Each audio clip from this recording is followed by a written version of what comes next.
Dapat malaman ng lahat na ang iglesia ay hindi isang korporasyon na pampamilya.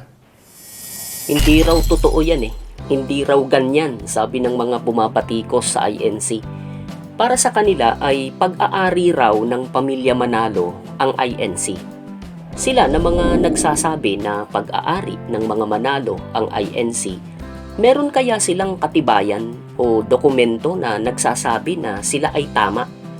O nagpaparatang lang sila at totally ay wala silang basihan? Di kaya lilitaw na chismis lang ang kanilang sinasabi? Napansin niyo po ba yung sinabi ng ministro ng INC kung ire-replay po natin? Dapat malaman ng lahat na ang iglesia ay hindi isang korporasyon na pampamilya. Dapat nyo raw malaman, kayo po na iba ang sinasabi. Iba kasi ang inyong nalalaman eh. Katunayang iba ang inyong nalalaman ay tinatawag ninyo ang samahang ito na Iglesia ni Manalo na para bagang gusto ninyong palitawin na pag-aari nga ito ng mga Manalo o pamilya Manalo. At palagi nating naririnig yon na kahit anong paliwanag ang gawin ng mga miyembro nito na hindi ganon ang pangalan ng samahan nila ay baliwala sa iba. Iglesia ni Manalo pa rin ang itatawag nila rito. Bisyo na to, sabi nga, di ba? Bisyo na eh. Hanggang huling hininga. Pinilit ko na maghanap ng kapilya kahit maliit man lamang at kahit sa liblib na lugar. Halimbawa ay dyan sa Romblon, sa Bohol, sa Cebu, dyan sa Catanduanes, maging dyan sa may area ng Tagaytay, Pangasinan, Tarlac at dyan sa Pampanga. Wala naman akong makita na iglesia ni Manalo na kapilya o samahan. Baka kako liban sa Iglesia ni Cristo ay may Iglesia ni Manalo rin. Kasi maraming ang tao ang nagsasabi ng Iglesia ni Manalo. Sa realidad po ay wala akong nakita at kayo man, wala po kayong makikita na Iglesia ni Manalo. Sa realidad po sa totoong buhay, kapag tinanong ninyo ang mga kaanib nito, ay lilinawin nila sa inyo na Iglesia ni Cristo ang opisyal na pangalan ng samahan nila at hindi Iglesia ni Manalo.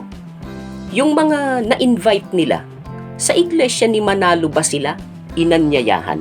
The first person who told me about or introduced me to the Church of Christ was one of our employees when I had a business in the Philippines. And she said, look, have you heard of, do you go to church? And I said, no. So I went to the local church, which is Central in Quezon City, the temple.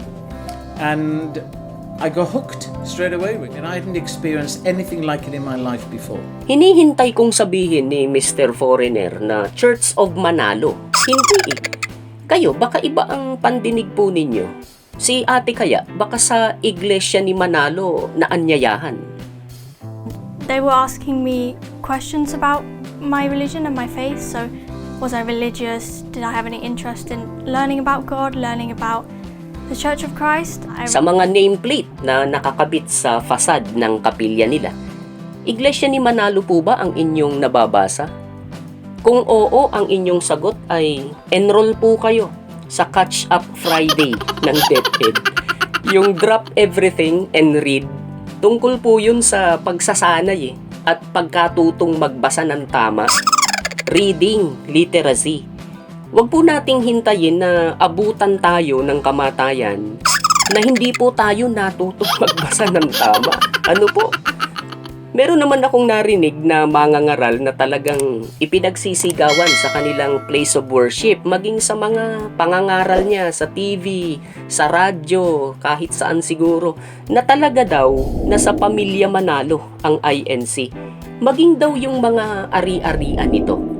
Tila baga siya ang nag-iingat ng mga documents of property registration ng INC. O kaya ay nakatanghod siya doon sa tuwing magpaparehistro ng property o gamit ang INC. Totoo ba yun? Pag-ari-arian o property, lahat ang tinutukoy dito. Kayo po na matatalino, ay pwede po ninyo itong patutuhanan o pasinungalingan. Punta po kayo sa manghuhula, bakit sa manghuhula. Punta po kayo sa mga ahensya ng gobyerno na kinalalagyan ng mga rehistro ng property ng isang organisasyon, samahan o relihiyon. Hingi kayo ng kopya kasi ang mga yan naman po ay public documents. Subukan nga po ninyo para kayo mismo ang makapagpatunay. Katawa-tawa po iyan para sa mga membro ng INC na nakaaalam kung ano ang totoo. Eli, ha? Itong TV na to, tingnan yung rehistro. Ang nakarehistro ito, Iglesia ni Cristo. O, di ba? O, tanungin yung asawa ko, hindi ito akin. Dito pagka-pag-aari ng iglesia, ultimong maliit na bagay sa iglesia nakarehistro. Sa inyo. Bakit ganon? Ultimo maliit na bagay ang sabi sa iglesia nakarehistro. Hindi nga sa mga manalo ang iglesia. Ulit po, baka kayo ay may mga dokumento na kabaliktaran ng pahayag na ito ng kanilang ministro. Madali po kasing magsalita magtuturo. Ang mahirap yung magharap ng ebidensya. Nakakahiya po pagka ganyan. It's the misconceptions really of people. They have no idea because it's just chatter, gossip all the time, you know. Kita nyo na, napagalitan tuloy tayo. Kayo po ulit na matatalino para hindi mapagalitan bilang tsismosa at tsismoso. Ano sa palagay nyo ang dapat gawin kung gusto ninyong mapatunayan ang katotohanan o kasinungalingan ng isang issue? Itatanong nyo po ba sa kapitbahay po ninyo na tsismoso o kaya ay tsismosa? Eto si ate, may ginawa siya I researched about the Church of Christ and I found a couple of things online saying that it's a cult. Reading that online just made me very confused. Did make me question if I was making the right decision. Ganyan po ang matalino. Di po ba nagre-research? Hindi nakikinig sa chismis. May nabasa man, hindi siya nagkasya dun Pumunta siya mismo sa INC Chapel. Nakisamba Simple po, di po ba?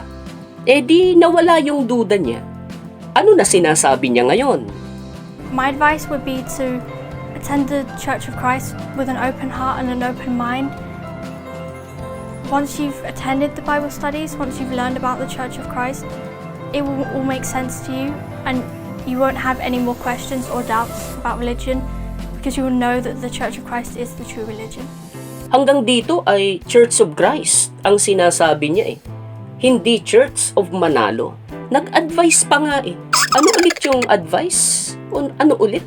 My advice would be to attend the Church of Christ with an open heart and an open mind. Sabi mo naman sa advice niya ay mag-isa ka. Ikaw na lang. Huwag mo kaming isama, baliw. Ano man ang sabihin ng INC ay para sa amin ay pag-aari ni Manalo yan. Kaya iglesia ni Manalo. Period. May period pa. Pambihira. Ito namang mga nag-aakusa. Gaano naman kayo kasigurado na ang mga ari-arian ng samahan ninyo ay sa samahan ninyo mismo nakarehistro? Kasi sabi ng pastor namin, ng mga ngaral namin, naniwala naman kayo. What if sa mga dokumento ay hindi ganun? What if sa pangalan ng puno mo nakarehistro lahat ng iyon? Sinubukan nyo na bang humingi ng kopya sa mga ahensya ng gobyerno para makita man lamang ninyo? Hindi na raw kailangang tingnan kasi may tiwala raw sila sa puno nila. Napakasakit niyan pag nalaman mo sa dulo na naloko ka. Bato sa langit, ang tamaan, huwag magalit. Iglesia ni Manalo. Iglesia ni Manalo. Ay, mali po. Iglesia ni Cristo po dapat. Hindi pa po kayo marunong magbasa, tandaan niyo na po.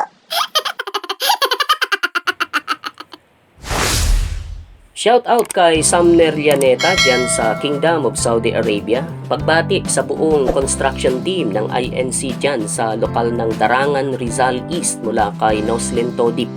Ganon din sa masisipag na leadership ng lokal ng Toronto, Rexdale at ng Richview. Dyan naman sa Canada mula kay Carmelino Quiao.